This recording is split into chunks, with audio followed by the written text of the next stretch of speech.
Hello students, up to the previous class we have finished the exercise 4.1. Today we will understand some more basic terms of the geometry. In this order, first we will know that the curves. When a sharp-edged pencil traces a figure on a paper without being lifted, then we get a curve.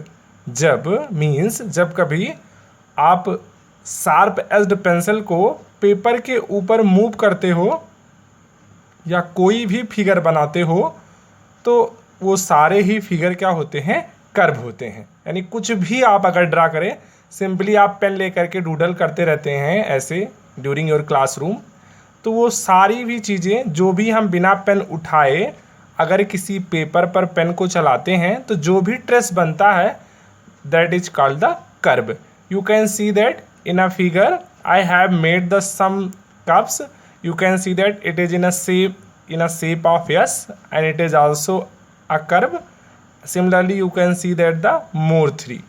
So कुछ भी अगर आप pencil से या pen से draw कर लेते हो पेपर पे, कुछ भी, चाहे वो सुंदर से सुंदर फिगर हो और चाहे ऐसी ही कोई टेढ़ी मेढ़ी लाइन या कुछ भी आप ड्रा करते हो, वो सारी ही चीज़ें क्या होती हैं, कर्व्स होती हैं. कर्व में आपके फिगर्स रेक्टेंगल, स्क्वायर, यानी ये सारे भी फिगर्स ही कर्व होते हैं. या कोई आप ऐसी लाइंस ड्रा करते हैं वो भी क्या होते हैं, कर्व होते हैं. So now you can see that the first curve, इसका जो स्टार्टिंग पॉइंट है ये है और इसका एंड पॉइंट ये आपको दिख रहा है. ये दोनों ही पॉइंट आपस में जॉइंट नहीं है. अगर इस कर्व में देखें तो इसके स्टार्टिंग और जो एंड पॉइंट दोनों आपस में जॉइंट है या एक ही सेम पॉइंट पर है, और इसमें भी इसका स्टार्टिंग पॉइंट और एंड पॉइंट बिल्कुल सेम पॉइंट पर नहीं है. It is at two distinct point, and if you will see that then the starting point and end point both at the same points of the figure 4, and in a figure 5th you can see that starting point and end points are the different. तो ऐसा कोई भी curve जिसके starting point और जहाँ से हम इसको स्टार्ट करते हैं और एंड पॉइंट जहाँ पर हम इसे फिनिश करते हैं, अगर वो आपस में ज्वाइंट हो, आपस में एक ही पॉइंट पर हो, तो ऐसे फिगर हमारे क्लोज फिगर या क्लोज कर्व होंगे.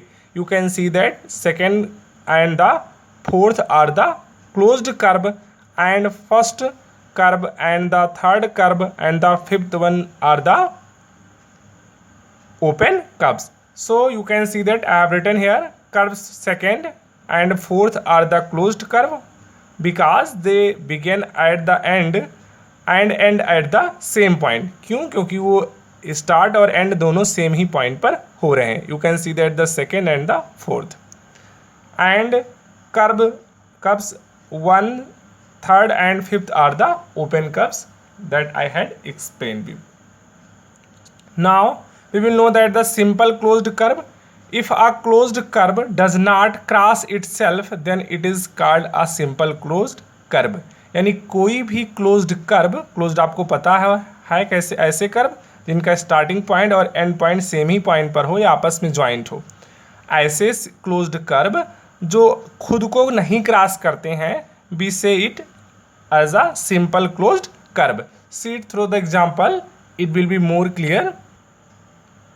You can see that in a curve first, इसकी जो लाइंस हैं ये इसको कहीं क्रॉस नहीं की हैं. अगर आप सेकेंड कर्व को देखोगे तो इसकी यहाँ आप अगर इस रीजन को देखते हैं तो यहाँ पर जो इसकी लाइंस हैं वो एक दूसरे को क्रॉस कर दी हैं. ऐसे ही कर्व थर्ड में भी इसकी लाइंस आपस में क्रॉस नहीं की हैं. And if you will see the curve 4 then you can see that its line has crossed itself. So curve first and curve third are the simple closed curve. यानी ऐसे क्लोज्ड कर्व जो खुद आपको cross नहीं करते हैं, बी से that one a closed simple closed curve. And जो सेकेंड और फोर्थ है ये सिंपल क्लोज्ड कर्व नहीं है. Then we will write that first and third curves are the simple closed curve. ऐसे क्लोज्ड कर्व जो खुद को क्रॉस नहीं करते हैं उनको हम क्या बोलते हैं, simple closed curve. Now we will understand the more terms related to the curve interior and exterior of a simple closed curve. Now we will know that the interior and exterior of a simple closed curve. You can see that I have made this curve. You can see that here the three parts, one part is covered by its boundary. एक ऐसा part है, यानी इस paper का एक ऐसा part है जो इसकी बाउंड्री से क्लोज्ड है, और दूसरा पार्ट जो बाकी बच गया है, और एक थर्ड पार्ट ये खुद बाउंड्री लाइंस। तो जो रीजन जो इसका एरिया इस बाउंड्री लाइन के अंदर है उसको हम बोलते हैं interior. So point A and B कहाँ है? इंटीरियर में है। हमने इसको मार्क भी किया है, you can see it. And जो अब इस बाउंड्री के जो अंदर एरिया है उसको छोड़कर जो बाहर का जितना भी बच गया, ऑल आर द एक्सटीरियर, यानी point f and point e are in its exterior. And if you will see the point c and point d, तो both are on a boundary, तो इसको हम बाउंड्री बोलेंगे, इस रीजन को हम interior बोलेंगे, और ये चारों तरफ का रीजन जो इस बाउंड्री लाइन के बाहर है उसको हम क्या बोलेंगे? एक्सटीरियर। ये सारी कॉमन चीज़ें आप ऐसे भी समझ सकते हो।